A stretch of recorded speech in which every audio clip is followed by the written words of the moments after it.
I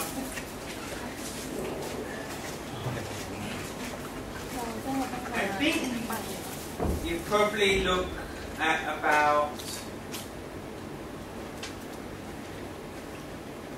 6 to 8 hours, probably. About 6 hours per unit, probably. So how many hours do you have a week? 3?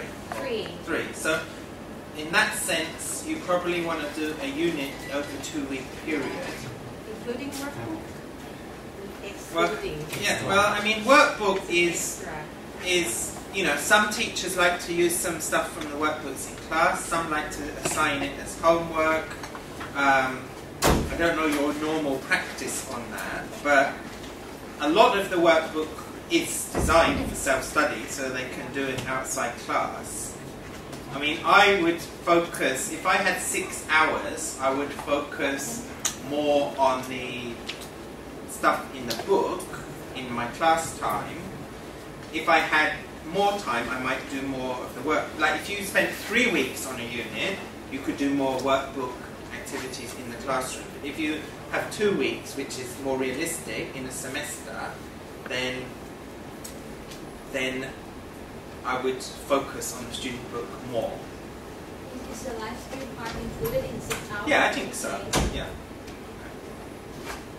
Because that means, yeah. So let's just, should we look through? And one thing, okay, so to help you with the timing as well, is the main core of the unit, which we'll come on to in a minute, does include 9 sections, they're numbered. So I'll explain that when we come on to it. So the first thing, the first page, we call a unit opener.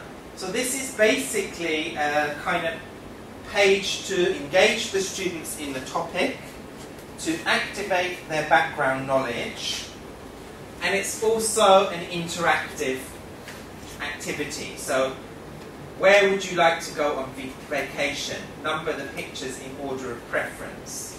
So that's already a thinking skill because you're prioritizing. And then students can ask each other questions. Work in pairs and small groups. Talk about your vacation you'd like to go on and why. Why is such an important word if you're trying to develop thinking skills in your students, right? Because this task is probably, your students could just say, I'd like to go to Africa. Job. Yeah? Where would you like to go on vacation? Africa. They finish the task. But what language have they used? One word, Africa. It's not very communicative, it's not very rich. So as soon as they're encouraged to say why. I'd like to go to Africa because I love animals. I've always dreamed of seeing animals free in the wild. Da da da da da. That's much richer language and it's much more interesting. So again, especially in a large class, you may need to teach some kind of because you can't stand and listen to every pair, so you need to tell them, you have to be not only active speakers, but active listeners. So if your partner says, if you say, where would you like to go? And I ask you, you say Africa, and you don't say anything else, it's my responsibility to say why. I have to follow up. So I have to be an active listener who says, okay, she didn't really answer the question, she didn't say why, so I asked her why. Why would you like to go to Africa? Yeah. Yeah, so I think you need to encourage the students to monitor each other and encourage each other and draw out. And that's a useful skill in the class, but again, outside. If you go and, you know, if they go and talk to someone, it's a more natural communication if they ask these kind of follow-on questions. This page does also set out what the aims of this unit are as well for you and your students, so you know they know what they're going to learn. Okay, so you know, if you don't have too much time, this can just be a quick warm-up to begin the unit. You don't have to spend too much time on this lead-in. But it's a good thing to do just to get your students into the theme, into the topic. Okay. Then you see here, the next page here is the beginning of the main learning. As I said, there are 9 sections. So what you'll find in any unit, just so you know, is 2 vocabulary, 2 grammar, 1 reading, 1 writing, 1 listening, 1 speaking, and 1 pronunciation. So there's 9 sections. And one of the things, it is an integrated book, but the sections support each other, but if you're stuck for time, you can drop out something and move to the next one. And it's not like some books, the whole kind of unit collapses. If you drop out this listening, then nothing else in the unit makes sense. This book is designed in a way that there's more flexibility, that if you skipped that reading passage or that writing, then you can still continue teaching the unit. So they all work together, but you don't have to do them all in order or in sequence, or you can drop out one if you want. So you said each section is separated.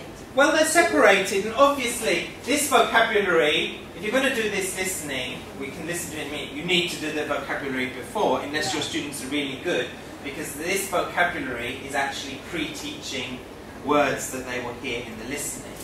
So there is a link between them, but you could, if you wanted to maybe, you could jump out, miss out the listening if you wanted to, but you probably wouldn't want to. But you can. There's some more flexibility in the structure of the unit if you're pushed for time. What I'm trying to say is, you don't have to always just do. Say you realise I can't do 9 sections in this 2 weeks. It doesn't mean that you always just go to section 8 and stop. If section 9 is more useful than section 7, you can do 8, you can drop out 7. That's what I'm trying to say. So this unit, there's vocabulary is introduced, it's about travel. What you'll see, this little icon here means there's an interaction. So even though this is a vocabulary, so they're matching these words to the things, then choose the top 5 essential things in exercise A to take on a summer vacation, and then compare your answers. So it's a vocabulary activity, but it includes a mini communicative speaking task. So I think in a large class, it's quite good to have regular little speaking activities going on throughout the lesson and throughout the course. So it's not only when you get to a big speaking activity do you do speaking. It's interspersed throughout the unit.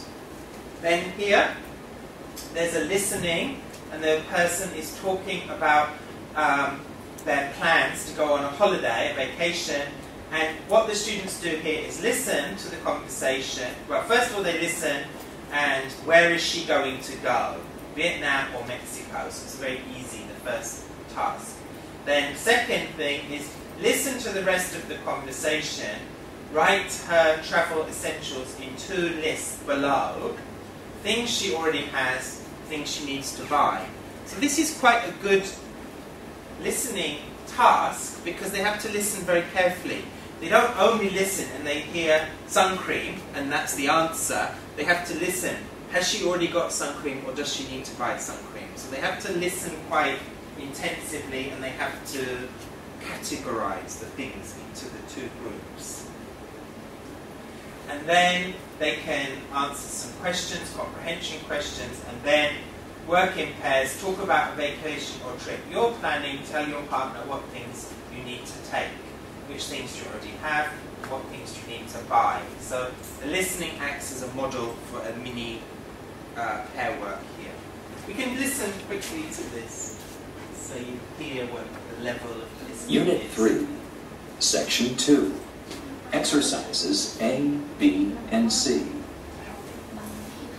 1. Hey, Christine. What doing here? Oh, I'm just looking around. What about you? I'm going on vacation, and I need to get some things before I go. Really? Where are you going? Well, I'm flying to Vietnam. I'm flying to Hanoi next Friday. Vietnam? How exciting! So, are you going with a tour group or what? No, I'm going by myself. I'm just going to do 2 one-day tours. One is a tour of Ho Chi Minh City, and the other is an elephant tour. You mean to see elephants? No, to ride an elephant. You're going to ride an elephant? Amazing! I know. 2. So how did you organize the trip? With a travel agency? Oh, no. I just went online and did it myself. Did you buy your tickets online too? Yes, you just pay with a credit card and then print out your tickets. So I have my tickets and my new passport. I'm ready to go, except for a few things that I need to buy. I see that you've bought a suitcase. What else? I need to get sunscreen, sunglasses, and a hat. I suppose the weather is going to be hot and sunny? Yeah, and let's see. Tomorrow I want to buy a guidebook and some maps. I think that's it. Oh, it sounds wonderful. Have fun. Thanks. Okay. So hopefully it's not too long, it's not too difficult, and the task should help me, if you've done this lead-in vocabulary, it should be okay for your students. So yeah, you can see both the vocabulary and the listening have a speaking activity after them. So I think it's important to do as much communication as you can in your classes, and in a way, as I said, it's quite good if it's broken down into these small speaking activities. It's less intimidating for the students than a big speaking task, and also it's maybe easier for you to manage in a large group than a complex speaking task. So there's 2 maybe advantages, one for you, one for the students.